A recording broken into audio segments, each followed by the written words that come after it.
Hello everyone, my name is Skylar Gossett and this is our presentation about the importance of vaccinating your children. I'm a senior at the University of West Alabama studying marketing. So yeah, let's get to it. We're going to talk about the facts about vaccinations. In today's world, we let conspiracy theories and internet hoaxes defeat scientific evidence, such as Netflix documentaries and certain movements like the anti-vax movement. They like to try to take out the scientific reasonings that people put behind vaccinations. About 29% of deaths in children 1 to 59 months of age are vaccine preventable. Vaccines are supported by every major American medical society and government agency and are a routine part of pediatric care. So pretty much any doctor you go to, any doctor that you see when people have children, they are going to require you to have shots. They're going to, some of them will actually not let you come and see that doctor because they do require you to have shots when you enter the hospital. And that's the facts about vaccinations. Next, we're going to talk about what happens when you don't vaccinate your child. So when you don't vaccinate your child is at risk of developing a vaccine preventable disease. It can infect others in the community, such as babies, classmates that the children are around, and people of many different ages. If you and your family hang out with your grandparents, stuff like that, the babies can infect older people, such as the grandmother or the grandfather. So that can be very, very dangerous if these children that have not been vaccinated. And you are also putting your community at risk of an outbreak.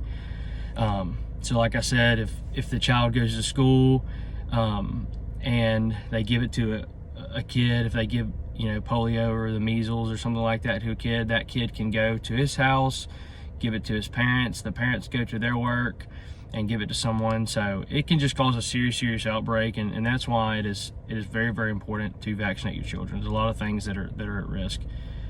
Next is we're going to talk about generations to come and what could happen if people start to get on the non-vaccination movement.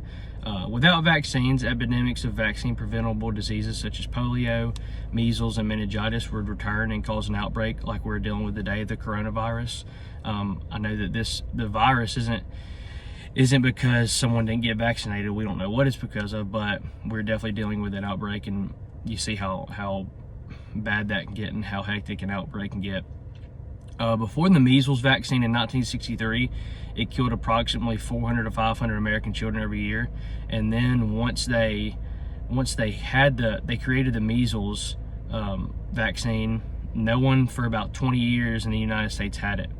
And with the decrease of people being vaccinated, we're now seeing numbers spike in these diseases that we haven't seen for 20 years, like the measles. And like I said, people are getting, with the decrease of people getting vaccinated in the U.S., has already recorded well over 1,000 cases of measles this year. That was 2019. It was recorded in June.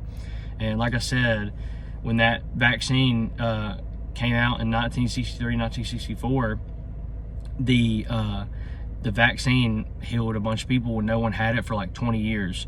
And now we are seeing that the anti-vax movement, more people are getting involved in these conspiracy theories about vaccines. People are not vaccinating their children, and we're already seeing 1,000 cases in 1 year. So super important, and that's the facts, people. So and then our last slide is the importance. In order to stop the spread of deadly diseases, parents need to know the factual evidence about vaccines to combat fraudulent information spread by the anti-vaccination movement in the U.S. and around the world. So like I said, most doctors you go to, the ones that know about your child's health and your health, they're the ones that are going to give you the scientific evidence, the scientific studies that they have seen. And they're essentially gonna tell you the truth about vaccines and what it can do to your children, how it can help your children, and how it can prevent an outbreak in your community. So thank you so much, and that is our vaccination of children presentation. Thank you. Y'all have a great day and stay safe.